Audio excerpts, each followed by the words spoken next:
Hello, this is Blake Temez with the Blake Temez podcast, and I want to build today off of all of our previous conversations so far and think about how they contribute to an idea of having holy ambition in our lives. Now, holy ambition might seem like an odd phrase because ambition, at least in many Christian circles, is put down as something that leads one away from God rather than closer to Him, right? And so to have holy ambition seems like an oxymoron. But in fact, I know that it's essential that we embrace a desire for greatness and pursue it because that desire for greatness has actually been granted to us by God. Now, of course, the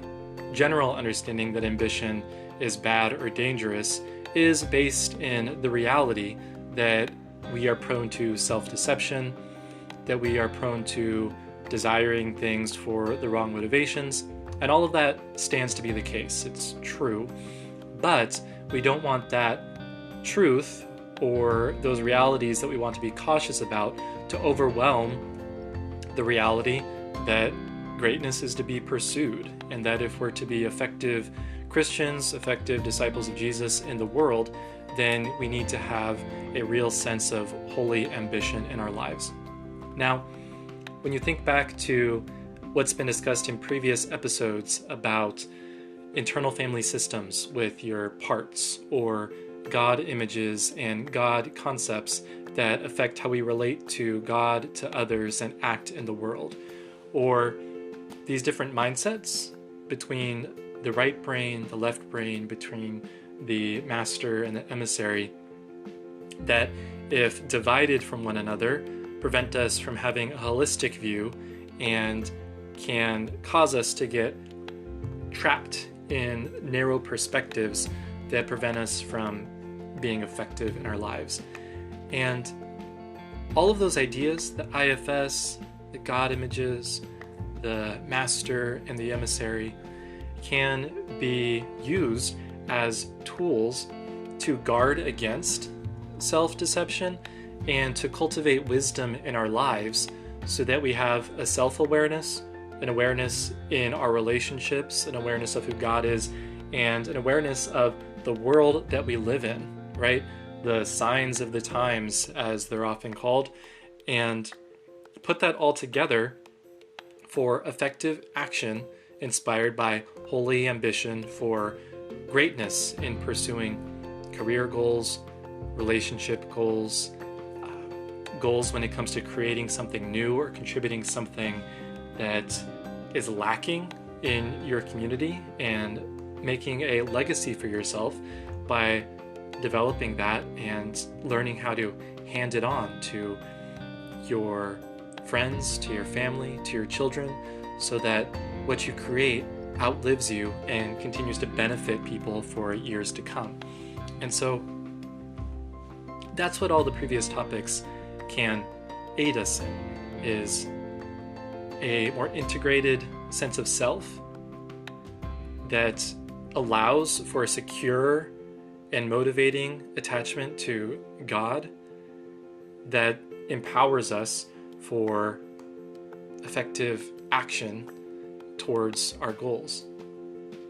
So there's the idea of holy ambition. And when recording these episodes, I do have a particular set of listeners in mind, and so I want to make that more overt, more clear from here on out. And I'm speaking particularly to young Catholic men who have had difficulty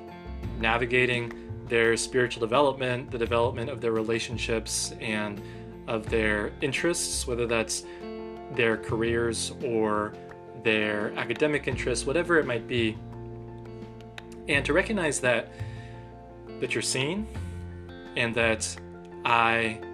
can empathize with much of your predicament when it comes to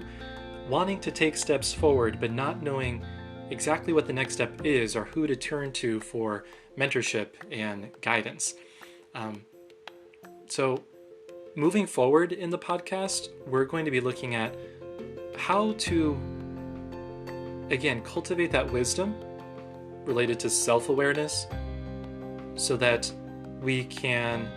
have a sense of how to take those steps forward and who is going to aid us along the way. So that's it for today. I encourage you to ponder,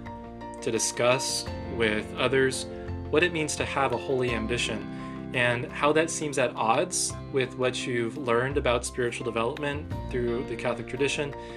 and how it makes sense, where you've actually seen that being exemplified in the life of Christ, in the lives of the saints, in people that you admire, that you know are Catholic or committed Christians. So, as always,